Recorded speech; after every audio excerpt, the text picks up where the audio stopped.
జెండా బట్టి సింగమోలే కదిలినాడు ఒక్కరో కాంగ్రెస్ సూర్యుడు మన రేవంత్ అన్న నిగ్గదీసి అడిగే మునగాడు వీడు భూమిన వానైతాడు బీద సాదల ధైర్యం వీడు దొంగ దొరల భరతం పడతాడు మన రేవంత్ అన్న పేద ఇంటికి పండుగ తెస్తాడు సోనియమ్మ దివెనతోని రాహులన్న సైనికుడై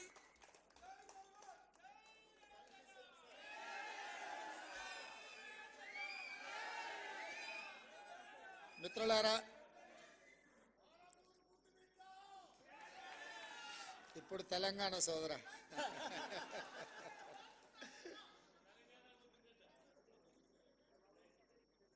జవహర్ లాల్ నెహ్రూ జర్నలిస్ట్ సొసైటీ ఆధ్వర్యంలో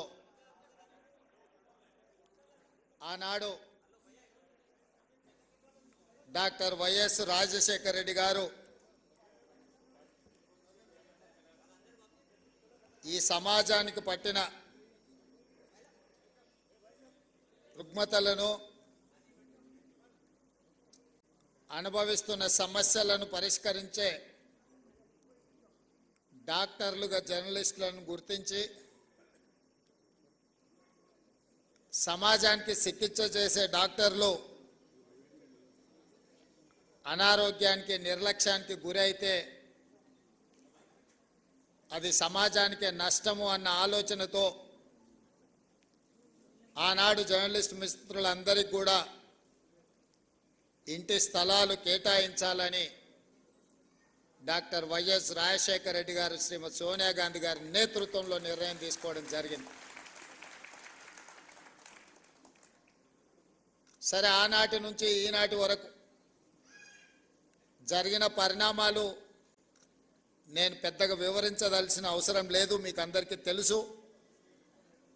కానీ ఈరోజు ఒక పండగ వాతావరణంలో 1100 మంది జర్నలిస్టు కుటుంబ సభ్యుల సమక్షంలో నిలబడి ఈ సమస్యకు శాశ్వత పరిష్కారం చూపించిన సహచార మంత్రివర్గ సభ్యులు పొంగులేటి శ్రీనివాసరెడ్డి గారు, అదేవిధంగా కార్యక్రమంలో పాల్గొన్న సహచార మంత్రివర్గ సభ్యులు పొన్నం ప్రభాకర్ గారు, మేమందరం గౌరవించి ప్రభుత్వం ఏర్పడ్డ తర్వాత నేను తెలంగాణ రాష్ట్రానికి ముఖ్యమంత్రి కావాలని ఎంత బలంగా అనుకున్నానో, ప్రెస్ అకాడమీ చైర్మన్గా శ్రీనివాసరెడ్డి గారిని కూడా నియమించాలని అంతే బలంగా నేను ఆనాడు భావించిన. ప్రెస్ అకాడమీ చైర్మన్గా పెద్దలు శ్రీనివాసరెడ్డి గారు ఈనాడు ఈ కార్యక్రమాన్ని ఏర్పాటు చేసి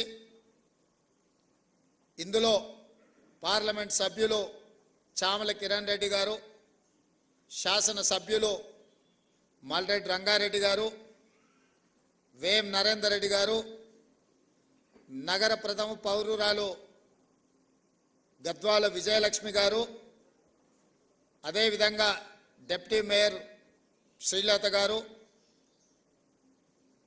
ఐఎన్పిఆర్ కమిషనర్ హనుమంతరావు గారు, సోదరులు పాత్రికేయ మిత్రుడు దేవులపల్లి అమర్ గారు, వేదిక మీద ఉన్న పెద్దలు,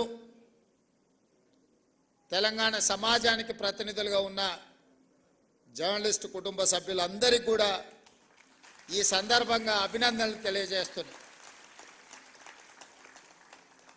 ప్రతి సమస్యకు ఏదో ఒక పరిష్కారం ఉంటుంది.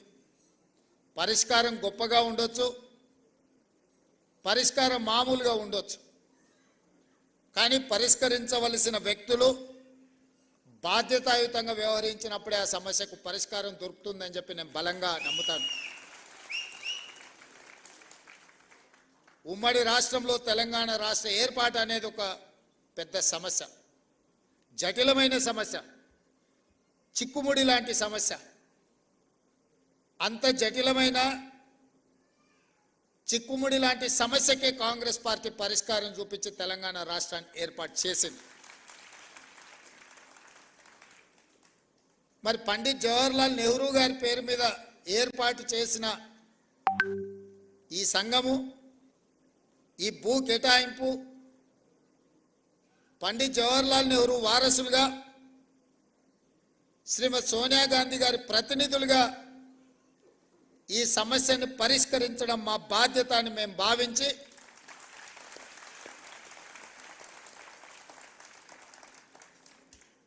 మా మిత్రుడు శ్రీనివాస్ రెడ్డి గారు 2 శాఖలు వారు కోరుకోలేదు. రెవెన్యూ శాఖ వారు కోరుకోలేదు, I&PR శాఖ వారు కోరుకోలేదు. ఈ రెండింటిని నేనే వారిని తీసుకోవాలని చెప్పి ఢిల్లీలో చెప్పి వారికి శాఖలను కేటాయించాను. వారు ఆ 2 శాఖలను ఉపయోగించి ఈరోజు మీ సమస్యకు పరిష్కారం చూపించారు.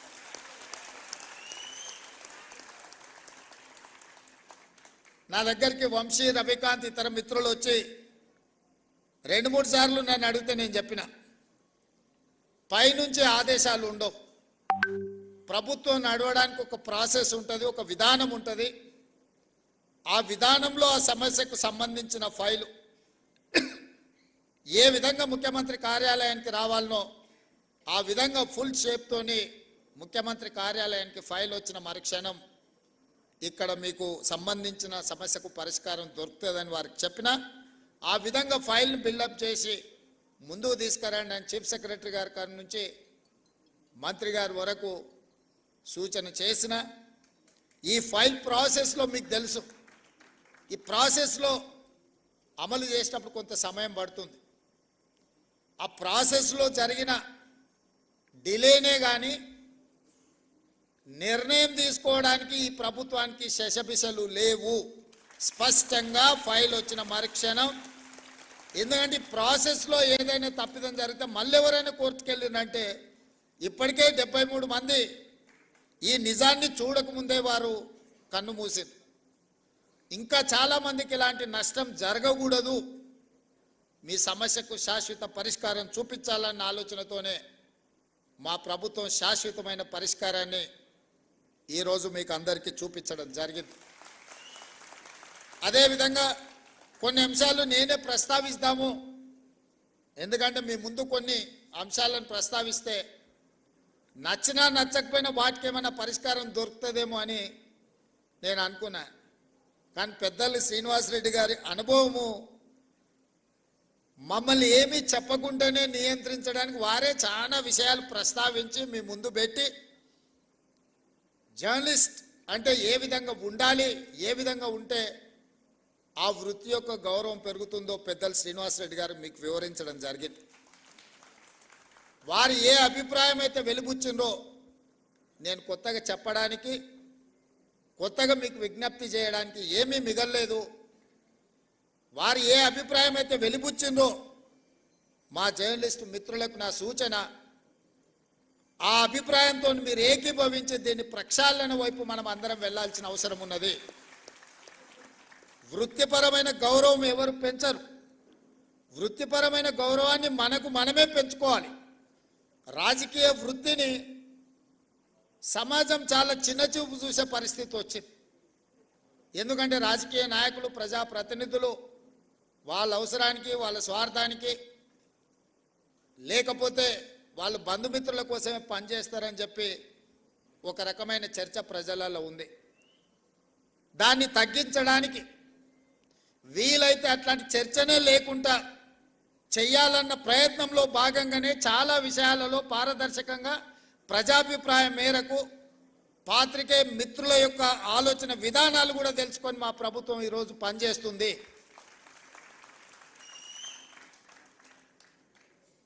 వ్యవస్థల మీద నమ్మకం పెంచాలి అన్నదే మా యొక్క ఆలోచన. ఈ వ్యవస్థలలో ఒక భాగం జర్నలిజం. నేను 1-2 విషయాలు జస్ట్ అవుటర్ లైన్ టచ్ చేసి వదిలేస్తా. గతంలో శాసనసభ జరిగినప్పుడు జర్నలిస్టులను ఎవరిని లోపలికి రానిచ్చాలన్న చాలా ఇబ్బందికరమైన పరిస్థితులను ముఖ్యమంత్రి కార్యాలయం దిశగా దేవుడెరుగు గేట్ లోపలికి రావాలంటే కూడా ఎన్నో నిబంధనలు, నియంత్రణలు ఉండే. నేను వచ్చిన వెంబడే స్పీకర్ గారికి రిక్వెస్ట్ నేను చేసిన, మీరు చేయలా. మీ మిత్రులకు కూడా అడిగిన, గతంలో ఉమ్మడి రాష్ట్రంలో ఉన్నప్పుడు అసెంబ్లీ మీడియా కమిటీ అని జర్నలిస్టుల నుంచి ఒక కమిటీ వేసుకొని ఆ కమిటీనే ఏ రకంగా అసెంబ్లీ పాసులు ఇవ్వాలనో వాళ్ళే స్పీకర్ గారితో చర్చించి ఒక నిర్ణయం తీసుకునేది. ఈ మధ్యలో మేము అనుమతిస్తే ఒకే పత్రికకు, ముఖ్యంగా పొలిటికల్ పార్టీ ఓన్డ్ మీడియా, రాజకీయ పార్టీలు వాళ్ళ విధానాలను చెప్పుకోవడానికి ఒకప్పుడు పత్రికలను పెట్టుకున్నారు. అంటే సిద్ధాంతపరమైన వైరుధ్యాలు ఉన్నప్పుడు సిద్ధాంత భావవ్యాప్తి కోసము ఆనాడు రాజకీయ పార్టీలు వాళ్ళ సిద్ధాంతాలను ప్రజలకు వివరించడానికి, ప్రజల్ని ఆ సిద్ధాంతం వైపు ఆకర్షితులను చేయడానికి, ఆ సిద్ధాంతం ద్వారా సమాజానికి మేలు జరగడానికి ఆనాడు రాజకీయ పార్టీలు పత్రికలను పెట్టుకున్నారు. దాంట్లో ప్రథమ కోవాలో కమ్యూనిస్టు సోదరులు వస్తారు. వాళ్ళు ఏ రోజు కూడా సిద్ధాంతపరమైన అంశాలనే ఆ పత్రికలలో రాసేవాళ్ళు, క్రోడీకరించేవాళ్ళు, విశ్లేషించేవాళ్ళు, సమాజంలో ఉన్న సమస్యను ప్రజల యొక్క కోణంలో అందులో రాసేవాళ్ళు. ఎప్పుడు కూడా కమ్యూనిస్టు సోదరుల నేతృత్వంలో ఉన్న పత్రికల మీద తీవ్రమైన ఆరోపణలు కానీ అభ్యంతరాలు కానీ ఎప్పుడు వ్యక్తం అయ్యేటివి కావు. మేము చాలా సందర్భాలలో ఆ జర్నలిస్టు కలిస్తే కూడా వాళ్ళతో సమాచారాన్ని, వాళ్ళ అవగాహనను, వాళ్ళ విశ్లేషణను మేము అడిగి తెలుసుకునేటోళ్ళం. జర్నలిస్ట్గా కార్డ్ హోల్డర్స్ ఉన్నోళ్ళు అందులో జర్నలిస్ట్గా పనిచేసేది. అందులో పనిచేసిన వాళ్ళ తర్వాత కమర్షియల్ పత్రికలకు వచ్చిన కార్డ్ హోల్డర్స్ కొంత వాళ్ళ గౌరవాన్ని కాపాడుకునే ప్రయత్నం చేసేటోళ్ళు. ఆ తర్వాత పరిణామ క్రమంలో వచ్చిన పరిస్థితుల్లో రాజకీయ పార్టీలు ప్రారంభించుకున్న పత్రికలు కార్యకర్తలుగా మారితే పర్వాలేదు, నాకేం అభ్యంతరం లేదు. వాళ్ళని కార్యకర్తలుగా మేము భావించి సరే ఆ పార్టీ కార్యకర్తలు ఏదో ఒక రూపంలో ఇక్కడికి వచ్చినారు. కానీ ఉన్మాదంతో ఎట్టి పరిస్థితుల్లో ప్రెస్ మీటో లేకపోతే అక్కడ జరుగుతున్న కార్యక్రమాలని డిస్టర్బ్ చేయాలన్న ఆలోచనతో వ్యవహరించే పరిస్థితులు ఈరోజు వచ్చినాయి. దీన్ని మనం ఏ రకంగా ఎదుర్కోవాలనో మీరు చెప్పాలి. ఈరోజు సమాజంలో కొత్తగా వచ్చిన సమస్య ఇది. రాజకీయ పార్టీలు పెట్టుకున్న పత్రిక యొక్క పాత్రికేయులు అందరన్నీ నన్ను, అందులో కొందరు, ఏ వర్గంలో అయినా కొందరు చేసే పనే అందరికీ అంటుకుంటుంది. అందరు ఆ విధంగా ఉన్నారని నేను అనడం లేదు. కానీ ఆ కొందరిని కూడా ఏ విధంగా మనం ఇవాళ నియంత్రించుకొని ముందుకు వెళ్ళాలనో, ఇవాళ పెద్దలందరూ ఇక్కడ ఉన్నారు. 20 ఏళ్ళు, 30 ఏళ్ళు, 40 ఏళ్ళ అనుభవజ్ఞులు ఉన్నోళ్ళు, జర్నలిజం పట్ల అవగాహన ఉన్నోళ్ళు, మా మాజీ పిసిసి అధ్యక్షులు, ప్రభుత్వ ప్రత్యేక సలహాదారు మా పెద్దలు కె కేశవ్ గారు కూడా మీ సామాజిక వర్గం నుంచి వచ్చినవాడు. ఇవాళ వాళ్ళ కూతురుగా మేయర్గా వారు ఇక్కడ ఉన్నారు. ఈరోజు నిజంగా మీరు ఆలోచన చేయండి. గతంలో సెక్రటేరియట్ ప్రజాప్రతినిధులుగా మేమే పోయేవాళ్ళం కాదు. ఇవాళ సెక్రటేరియట్లో ముఖ్యమంత్రి కార్యాలయానికి జర్నలిస్టులు వచ్చి కూర్చొని, అది చిట్ చాట్ కావచ్చు, లేకపోతే ఇంకేదైనా విషయం కావచ్చు, లేదా పత్రికా సమావేశాలను కూడా సెక్రటేరియట్లో పెట్టి మిమ్మల్ని అందరినీ పిలిచి ప్రభుత్వం అధికారిక కార్యక్రమాలను అక్కడి నుంచి మీరు రాసే విధంగా ఈరోజు మా ప్రభుత్వంలో తీసుకొచ్చిన మార్పు, ఈ మార్పు మీకు చేరిందనే, ఈ మార్పును మీరు గుర్తించిందనే నేను భావిస్తున్నా. కానీ ఈ మార్పు సమాజానికి నష్టాన్ని, మా కష్టాన్ని తెచ్చేదిగా ఉండకూడదు. కొన్ని రాజకీయ పార్టీలకు సంబంధించిన పాత్రికేయ మిత్రులు, కొంతమంది మంత్రుల కార్యాలయాలు లేకపోతే ఇతర దగ్గర ఒకేసారిగా చాలామంది వచ్చి అక్కడ కూర్చొని అక్కడ ఉన్న జరగని వాటిని జరిగినట్టుగానో లేకపోతే జరిగితే బాగుంటుందని కొంతమందిని పాసులు ఇచ్చి తీసుకొచ్చి లోపలికి తీసుకొచ్చి అనవసరమైన రాద్ధాంతాలను సృష్టించే ప్రయత్నాలు చేస్తున్నారు. మరి ఇట్లాంటి వాటిని ఎట్లా నియంత్రించాలనో మీరే నిర్ణయించి మీరే వాటిని ఏదో ఒక రకంగా ఒక కొలిక్కి పట్టుకురావాలి. అసెంబ్లీలో పాసులు ఇచ్చినా కూడా అవసరానికి మించి వాళ్ళే వచ్చి ప్రెస్ మీట్ పెడితే కూడా గుర్తింపు పొందిన జర్నలిస్టులకు కుర్చీ దొరకదు. వాడు యూట్యూబ్ అంటాడు, వాడు ఆ ట్యూబ్ అంటాడు, వాడు యూట్యూబ్ అంటాడు, వాడు వచ్చి మొదటి సీట్లలో కూర్చుంటాడు. వాళ్ళు ఏం అడుగుతారో వాళ్ళకి మేము ఏం చెప్పాలో మాకు అర్థం కాదు. ఇది మాకే కాదు, మీకు కూడా. నాకు తెలిసి ఒకప్పుడు నేను చాలామంది జర్నలిస్ట్ మిత్రులు నాకు ఉన్నారు. సీనియర్ జర్నలిస్ట్ రాగానే లేచి కూర్చొచ్చి వీళ్ళు వెనక్కి పోయి కూర్చునేటోళ్ళు. మేము పత్రికా సమావేశం పెడితే కూడా ఒకవేళ డెస్క్ ఇన్ఛార్జ్లో లేకపోతే మీ దాంట్లో సీనియర్ జర్నలిస్టులు వస్తే, వేరే సంస్థకి సంబంధించిన జర్నలిస్ట్ వస్తే కూడా లేచి జూనియర్స్ లేచి ముందు వరుస వాళ్ళకి ఇచ్చి వీళ్ళు వెనక్కి పోయేటోళ్ళు. ఇప్పుడు విపరీతం ఎట్లయిపోయిందనంటే అసలు కంటే కొసరోళ్ళది ఎక్కువైపోయింది. ఎవరిది ఏ ట్యూబో తెలుస్తలేదు మాకు. ఇక ఆ ట్యూబ్లో ఎక్కడికంటే అక్కడికి వెళ్ళిపోయి ఏది పడితే అది మాట్లాడితే అక్కడ ఉన్న ప్రజలు ఏమన్నా అంటే చూసిరా జర్నలిస్టుల మీద దాడి అని. జర్నలిస్ట్ అనే పదానికి డెఫినేషన్ ఏందో మీరు డిసైడ్ చేయండి. మేము ఎవరిని జర్నలిస్ట్గా చూడాలో మీరు చెప్పండి.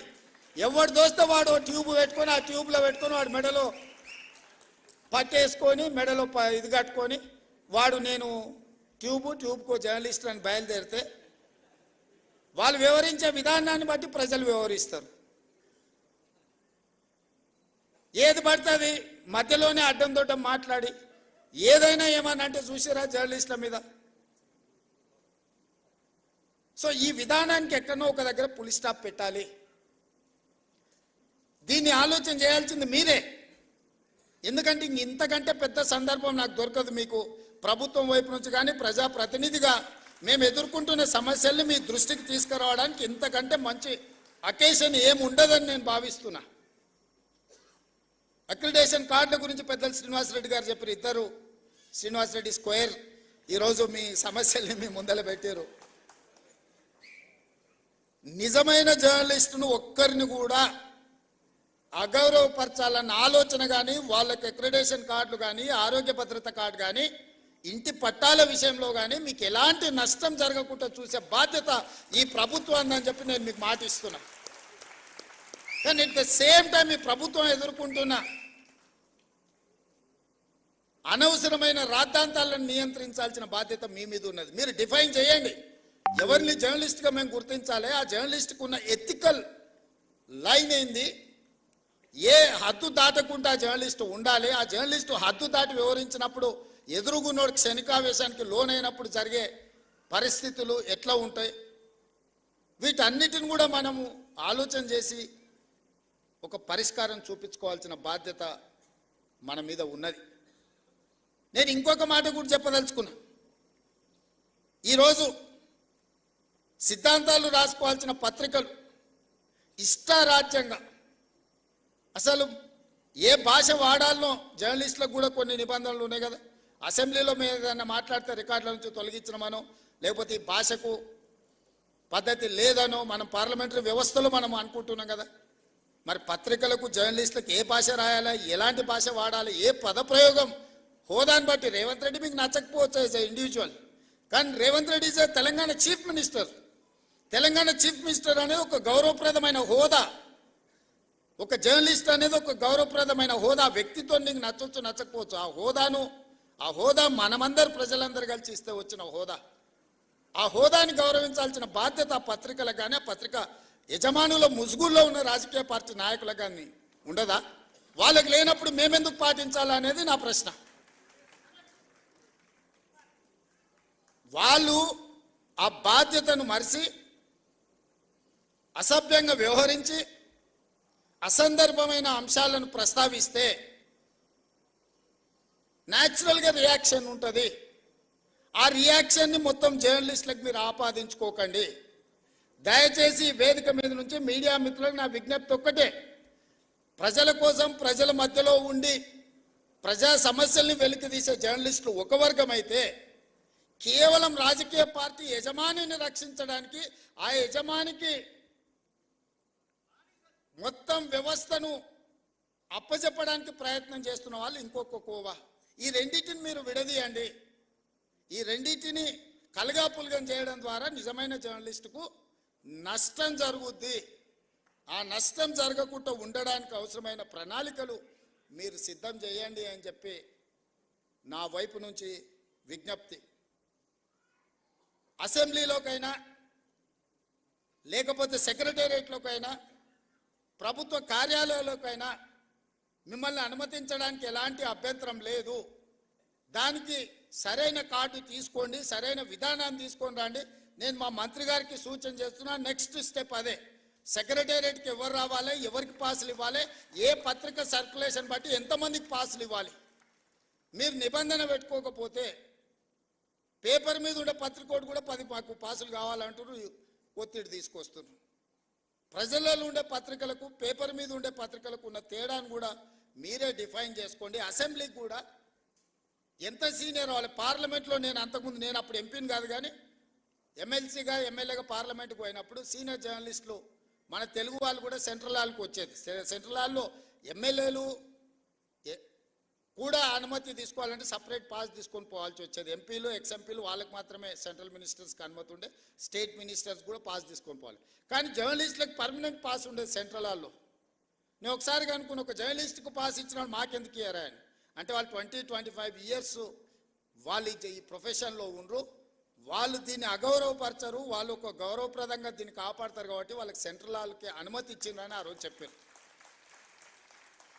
అంటే జర్నలిస్టులకు పార్లమెంటరీ పార్టీ వ్యవస్థలో ఎంత ప్రాధాన్యత ఉండే దీన్ని బట్టి మీరు అర్థం చేసుకోండి. ఇవాళ అసెంబ్లీలో కానీ సెక్రటేరియట్లో కానీ ముఖ్యమంత్రి కార్యాలయంలో కూడా మిమ్మల్ని నియంత్రించాల్సిన అవసరం లేదు.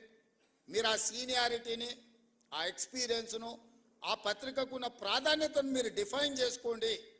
చేసుకున్నప్పుడు మీరు వాకిన్ ముఖ్యమంత్రిని కలవడానికైనా, వాకిన్ ఎనీ అదర్ మినిస్టర్ని కలవడానికైనా అనుమతించడానికి మాకు ఎలాంటి అభ్యంతరం లేదు.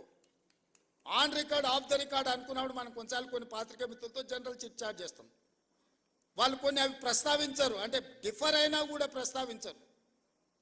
మనం ఆఫ్ ద రికార్డ్ అని ఏదైనా వాళ్ళతో షేర్ చేసుకుంటే జస్ట్ పరిస్థితులు మనం చర్చించుకున్నాం. నిజంగా ఆ జర్నలిస్టు ఒకవేళ ఇక్కడి నుంచి ఇంకొక దగ్గరికి మారినా పాతకాలం వాళ్ళు దాన్ని ఆ లైన్ పెట్టుకునేటోళ్ళు, ఆ థిన్ లైన్తోని వ్యవహారం చేసేవాళ్ళు. ఇప్పుడు అట్లా లేకుండా పోయింది. అనకున్నా అన్నరాను, లేకపోతే ఏదైనా జనరల్ చిట్ చాట్కి వస్తే నాకు ఒక బ్యాడ్ ఎక్స్పీరియన్స్ ఉంది. జనరల్ చిట్ చాట్ ఎప్పుడో గాంధీ భవన్లో వేస్తే ఎవరో జర్నలిస్టులే ఉన్నారు అందరు, మరి అది రికార్డ్ చేసుకొని బయటికి పోయారు అనైతికల్గా.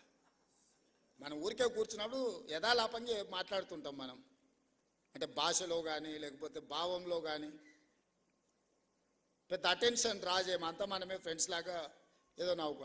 అది రికార్డ్ చేసుకెళ్ళి ఇవ్వడం అనేది అదేమన్నా భావ్యమా? దాంతోనే మీ ఎవరితోనైనా ఏమైనా మాట్లాడాలంటే ఉన్నంతసేపు జాగ్రత్తగా ఉండాల్సిన పరిస్థితి అట్లాంటి దాంట్లో వచ్చింది. మాకేం వేరే మిమ్మల్ని ఏదో దూరం పెట్టాలనో మీతో మాట్లాడొద్దని కాదు. ఎవరిని అకౌంటబుల్ ఫిక్స్ చేస్తాం నాకు తెలిసి ఎవరో కూడా, కానీ వాళ్ళని అన్నం అనుకో అది ఇంకొక చర్చకు దారితీస్తుంది. సో ఇట్లాంటివి అన్నిటిలో కూడా ఈరోజు సీనియర్స్ అందరు ఉన్నారు, సీనియర్స్ సిన్సియర్స్ కావాల్సిన వాళ్ళు అందరు ఉన్నారు. మీరు ఒక లైన్ పెట్టుకోండి. మీ ఆరోగ్య భద్రత కార్డు, మన ఢిల్లీ పోయినప్పుడు ఢిల్లీ హాస్పిటల్స్లో మేమేమో కార్డు అక్కడ ఉంది, మేమేమో ఢిల్లీలో ఉన్నాం, మాకు ఢిల్లీలో ఏదన్నా హెల్త్ ఇష్యూ వస్తే హాస్పిటల్కి పోలేకపోతున్నాం అన్నారు. ఇమ్మీడియట్గా రెసిడెంట్ కమిషనర్ పిలిచి ఢిల్లీ హాస్పిటల్లో కూడా వాళ్ళకి ఏం కావాలనో చేయండి, ఒకవేళ అక్కడ కాకపోతే సీఎం రిలీఫ్ ఫండ్ కానీ ఏం కావాలంటే వాళ్ళకి చేయాలని చెప్పేసి వచ్చింది. ఎందుకంటే మీ మేనేజ్మెంట్ ఇక్కడ ఉంది, మీ మేనేజ్మెంట్ తరఫున వాళ్ళు ఢిల్లీలో పనిచేస్తున్నారు. ఢిల్లీలో చిన్న చిన్న ఆరోగ్య సమస్యలు వస్తే హైదరాబాద్కి వచ్చి ట్రీట్మెంట్ చేయించుకుంటే అంతకంటే ఎక్కువ ఖర్చు అవుతుంది. అందుకోసం ఢిల్లీలో ఉండే అపోలోలో వాళ్ళకి ఏ విధంగా వైద్యాన్ని అందించాలో మాట్లాడి ఢిల్లీ అపోలోలో వాళ్ళకి ట్రీట్మెంట్ చేయడానికి అవసరమైన చర్యలు తీసుకోండి అని రెసిడెంట్ కమిషనర్ చెప్పొచ్చినండి. వాళ్ళు ఎప్పుడు ఏ ఇష్యూ వచ్చినా వాళ్ళని అడ్రస్ చేయండి, వాళ్ళకి కావాల్సిన సమస్యను పరిష్కరించండి. తెలంగాణ భవన్కి వస్తే వాళ్ళకి కూర్చోవడానికి కానీ మంచి చెడ్డకు ఒక మంచి ప్రాపర్ వాళ్ళకి ఇది ఇవ్వండి అని చెప్పి రెసిడెంట్ కమిషనర్ చెప్పొచ్చింది. నేను ఇక్కడున్న కమిషనర్ కూడా మీ సమస్యలు మా పెద్దలు మిత్రుడు శ్రీనివాసరెడ్డి గారికి నేను సూచన చేస్తున్నా. వీళ్ళ అక్రిడేషన్ కార్డులు కానీ భద్రత హెల్త్ ఇష్యూలో కానీ ఇట్లాంటి ఇష్యూస్ ఏమున్నా శాశ్వత పరిష్కారం ఒక గైడ్లైన్స్ పెద్దలు శ్రీనివాసరెడ్డి గారు చెప్పినట్టు చిన్న పత్రికలు, మధ్య తరహా పత్రికలు, పెద్ద పత్రికలు వీటిని ఏ విధంగా డిఫైన్ చేయాలి, గవర్నమెంట్ ఆఫ్ ఇండియా గైడ్లైన్స్ ఏంది, election commission of India guidelines ఏంది, పత్రికలు అంటే ఏంది, పొలిటికల్ పార్టీ ఓన్డ్ జర్నలిజం ఏంది, ఆ పత్రికలు ఏంది అనే దాంట్లో కూడా డెఫినేషన్స్ ఉన్నాయి. వాటి అన్నిటిని క్రోడీకరించి కొత్త విధి విధానాలను తయారు చేయండి. మీరు ఇచ్చిన విధి విధానాల మీద చర్చ చేసి క్యాబినెట్లో అప్రూవల్ ఇచ్చి దానికి చట్టబద్ధత కల్పించే బాధ్యత నాది. ఎందుకంటే కొన్ని పనులు ఆటోమేటిక్గా జరిగిపోవాలి. ఒకసారి ఒక రూల్ ఫ్రేమ్ చేసుకొని గైడ్లైన్స్ ఫ్రేమ్ చేసుకుంటే ఆ ఫ్రేమ్లోకి వస్తే ఆటోమేటిక్గా పని జరిగేటట్టు. ప్రతిసారి మళ్ళీ రావాలా, అడగాల, ప్రతి వ్యక్తిని నేను ఎగ్జామిన్ చేయాలనేది పరిస్థితి ఎందుకు? ఒక సిస్టమ్ తయారు చేస్తే సిస్టమ్ ఆటోమేటిక్గా దాని ప్రాసెస్లో అది నడవాలి అనేది వ్యవస్థల్ని రివైవ్ చేయాలనేది నా ఆలోచన. అన్ని శాఖలలో గంటల కొద్దీ ఈరోజు సమీక్షలు చేస్తున్నది. దెబ్బతిని ఈరోజు వ్యవస్థలు కూలిపోయే పరిస్థితి వచ్చింది కాబట్టి ఆ వ్యవస్థల్ని నిలబెట్టడానికి, వాటిని బలోపేతం చేయడానికి, వాటిని నడిపించడానికి విధి విధానాలు ఖరారు చేస్తున్నాం. మనకు టూరిజం పాలసీ లేదు, ఎనర్జీ పాలసీ లేదు, స్పోర్ట్స్ పాలసీ లేదు. ఇట్లా చెప్పుకుంటూ వెళ్తే 10 సంవత్సరాల తెలంగాణకే పాలసీయే లేదు. పాలసీ లేకపోవడం కూడా ఒక పాలసీ కింద భావించరు కొంతమంది. అట్లాంటి పరిస్థితి నుంచి ఒకటొకటిగా పరిష్కరించుకుంటూ విధి విధానాలను ఖరారు చేస్తూ మన ఎదురుకు వచ్చిన సమస్యను తాత్కాలికంగా పరిష్కరించడం కాదు, శాశ్వతంగా దానికి విధి విధానాలను రూపొందించండి అని చెప్పి అన్ని శాఖలను సమన్వయం చేసుకుంటూ ఈరోజు ముందుకు వెళ్తున్నాము. అనుకున్నంత ఆశామాసి కాదు ఈ ప్రభుత్వ వ్యవహారంలో బండి నడపడం. మీకు తెలియంది కాదు, మీరు అందరు కూడా చూసినారు. దానికి ఒకసారి ఎనుకో ముందో అవుతుంది. కొంతమంది అధికారులకు విధానం 10 సంవత్సరాలు ఒక సిస్టంలో పనిచేస్తే ఓవర్ నైట్ ఆ సిస్టమ్ అంతా మార్చాలనుకుంటే కూడా కొన్నిసార్లు వాళ్ళకి అర్థం కాదు కదా, అర్థం కావడానికి కూడా కొంత సమయం పడుతుంది. వాళ్ళు అనుకుంటారు 10 నెలలు అయితే వీరు వారే అవుతుండొచ్చు అని కూడా ఎదురు చూస్తుంటారు కొంతమంది.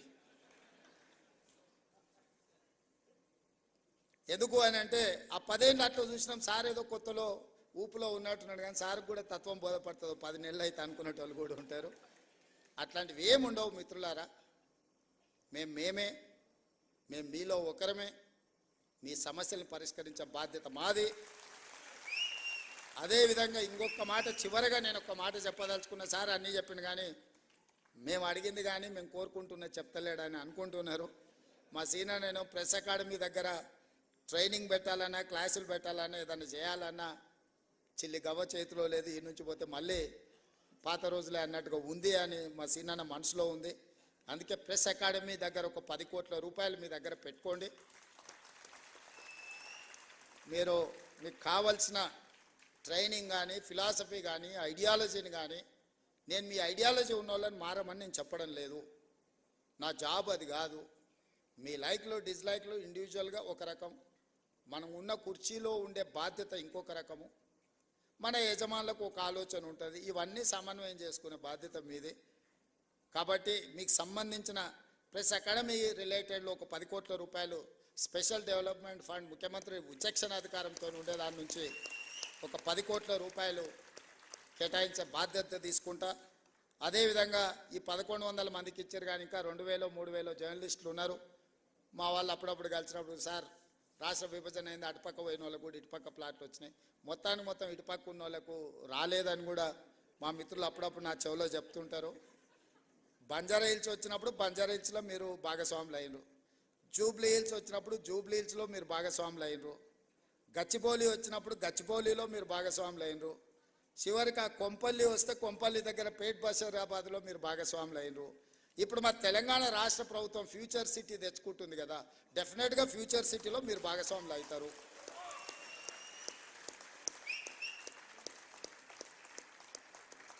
ఎవరైతే రాదేమో అనే బాధలో కానీ ఆందోళనలో కానీ ఉన్నవాళ్ళు ఎవరు బాధపడకండి, ఆందోళన చెందకండి. అర్హులైన వాళ్ళందరినీ కూడా ఫ్యూచర్ సిటీలో భాగస్వాములను చేసే బాధ్యత నాది. మరి ఇప్పుడు ఆ ఫ్యూచర్ సిటీ మీద అయినప్పుడు దాని నిర్మాణానికి కావాల్సిన నిర్మాణ కార్యక్రమాలు అన్నీ కూడా అది నిర్మించడానికి అవసరమైన కార్యక్రమాన్ని ప్రొఫెషనల్ స్కీమ్స్ కూడా మీరే తీసుకెళ్ళాలి. ఎందుకంటే అది ఎంతో ప్రమోట్ అయితే మీకు కూడా ఎంతో కొంత అందులో స్టేక్ హోల్డర్స్ అవుతారు. ఇప్పుడు ఇంతకుముందే మా సీనియర్ అన్నాడు, లక్షాధికారులు కాదు ఇప్పుడు ఇచ్చేది కోటీశ్వరులను చేసిందని. రేపు పొద్దుగాల అక్కడ కూడా మీరు కోటీశ్వరులు కావాలంటే ఆ ప్రాంతం కూడా అభివృద్ధి చెందాలి. 4th సిటీ చాలాసార్లు చెప్పినా మళ్ళొకసారి చెప్పదలుచుకున్నాం, ఎందుకంటే పదే చెప్పడం ద్వారా అయినా ప్రజలకు చేరుతుందని. కులీ కుతుబ్ షాయిలు నిజాం హైదరాబాద్ నగరాన్ని నిర్మించింది, అది మొదటి నగరం. నిజాం అండ్ బ్రిటిషర్స్ కలిసి సికింద్రాబాద్ నగరాన్ని నిర్మించింది, అది 2వ నగరం. చంద్రబాబు నాయుడు రాజశేఖర్ రెడ్డి కలిసి సైబరాబాద్ నిర్మించారు, అది 3వ నగరం. ఇప్పుడు మనందరం కలిసి 4వ నగరం 4th city, that is called future city, అది మనందరం కలిసి నిర్మిద్దాం. మీరందరూ భాగస్వాములు అందులో. మీ అందరి తరఫున ప్రతినిధిగా నేను పనిచేస్తా. మనకు 4వ నగరం అవసరం ఉంది. భవిష్యత్ అవసరాలను దృష్టిలో పెట్టుకొని ఆ ఫ్యూచర్ సిటీలో అన్నీ ఉండే విధంగా అన్నిట్లలో 4th ఎస్టేట్ అయిన జర్నలిస్టు లేకపోతే అది ఇన్కంప్లీట్ అవుతుంది. డెఫినెట్గా మిమ్మల్ని అందరిని కూడా అక్కడికి తీసుకెళ్లే బాధ్యత నాది. దాన్ని అద్భుతమైన నగరానికి ప్రపంచంలోనే పోటీ పడే నగరంగా తీర్చిదిద్దాల్సిన బాధ్యత మీది. మనం అందరం అనుకుంటే 4th సిటీని ఫ్యూచర్ సిటీని నిర్మించుకోవడం పెద్ద విషయం కాదు. 100% దాన్ని అద్భుతమైన నగరంగా నిర్మించుకుందాం. ఆ అద్భుతమైన నగరంలో మనం అందరం భాగస్వాములం అవుదాం. ఎవరెవరైతే రాని వాళ్ళు లేకపోతే మిగతా ఇష్యూస్ ఉన్నాయో మా పొన్నం ప్రభాకర్ గారు పక్క నుంచి చిట్టి పంపిస్తున్నాడు. రూరల్లో ఉన్న వాళ్ళకి, మండల స్థాయిలో ఉన్న వాళ్ళకు కూడా, డిస్టిక్ లెవెల్లో ఉన్న వాళ్ళకు కూడా చేయాలి అని తప్పకుండా వాళ్ళకు కూడా చాలా వరకు ఇచ్చిండ్రు. ఇంకా ఇయ్యని వాళ్ళు ఏదైనా ఉంటే కూడా జిల్లాల నుంచి కూడా సమాచారం తెప్పించుకుంటాం. వాళ్ళందరినీ కూడా గౌరవప్రదంగా మీ వృత్తిలో మేము జర్నలిస్ట్ అని మీరు గౌరవంగా చెప్పుకునే విధంగా మీ అవసరాలను, మీ సమస్యల్ని పరిష్కరించడానికి ఈ ప్రభుత్వం పనిచేస్తుంది. చివరగా నా విజ్ఞప్తి ఒక్కటే, రాజకీయ నాయకులు, పాత్రికేయ మిత్రులు ఒకరినొకరిని గౌరవించుకున్నప్పుడే ఈ సమాజం మనల్ని గౌరవిస్తుంది. మేము మిమ్మల్ని కించపరిచినా, మీరు మమ్మల్ని కించపరిచినట్టు రాతలు రాసిన ఇది ఇరుపక్షాలకు నష్టము. మా వృత్తి ధర్మాన్ని మేము నెరవేరుస్తాం, మీ వృత్తి ధర్మాన్ని మీరు నెరవేర్చండి. తప్పకుండా మళ్ళీ మీ సమస్యల పరిష్కారం కోసం అదేవిధంగా ఒక కమిటీని ఏర్పాటు చేసి తర్వాత డీటెయిల్గా డిస్కషన్ చేయడానికి మా మిత్రుడు శ్రీనివాసరెడ్డి గారికి బాధ్యతలన్నీ అప్పచెప్తున్నా. వారితో కూర్చొని మాట్లాడుకొని ఈ శ్రీనివాసరెడ్డి గారి సహకారంతో, ఆ శ్రీనివాసరెడ్డి గారి నిర్ణయాలతోని మళ్ళీ ఫైల్ తీసుకొని రాండి. తప్పకుండా మీ అందరికీ మంచి జరుగుతుందని తెలియజేస్తూ మీ అందరి దగ్గర సెలవు తీసుకుంటున్నాను. సీనాన్ అకాడమీ బిల్డింగ్ కంప్లీట్ అయింది, దీని ప్రారంభోత్సవం అంటుండు. డెఫినెట్గా ఏ కార్యక్రమం ఉన్నా నేను వస్తూనే ఉంటాను. భాస్కర్ గారు,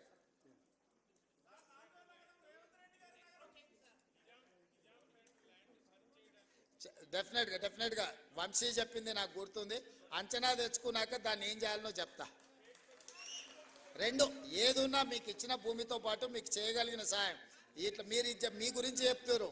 మీతో పాటు నేను కూడా హౌసింగ్ సొసైటీలో సభ్యుని, మా ఇంట్లో వస్తే అంటున్నారు వాళ్ళకి పట్టాలు ఇచ్చినాక నీళ్లు పట్టా ఎప్పుడు వస్తుంది అని. ఎమ్మెల్సీగా నేను కూడా 10 లక్షలు కట్టిన, నేను కూడా అందులో సభ్యుని. నా ఇంటి పట్టా రాలా, కానీ మీ ఇంటి పట్టా క్లియర్ చేసినాము. కాబట్టి తప్పకుండా మీరు తీసుకొచ్చిన సమస్యలు మా అధికారులు రాసుకున్నారు. వాటిని దృష్టిలో పెట్టుకొని తప్పకుండా వాటిని పరిష్కరించడానికి ముందుకెళ్తామని తెలియజేస్తూ సెలవు తీసుకుంటున్నా. ధన్యవాదాలు మిత్రులారా.